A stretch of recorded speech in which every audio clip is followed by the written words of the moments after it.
Era inxenua a illa que habitaba aquelas tardes. Verán do 82. Ninguén nos preparara aínda para a vida. Dese modo, fabricábamos soños cos refachos do salseiro.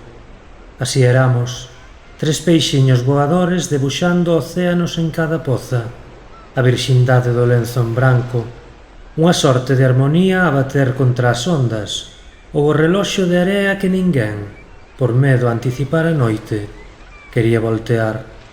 Eu sigo vindo a esta praia 40 anos despois. Pouco queda xa daqueles días. Só unha cousa, igual ca onte, remanece. Meus pais, cos pés ancorados na ourela, faros irreductibles. Algún día tamén eu serei pai, como ao mar.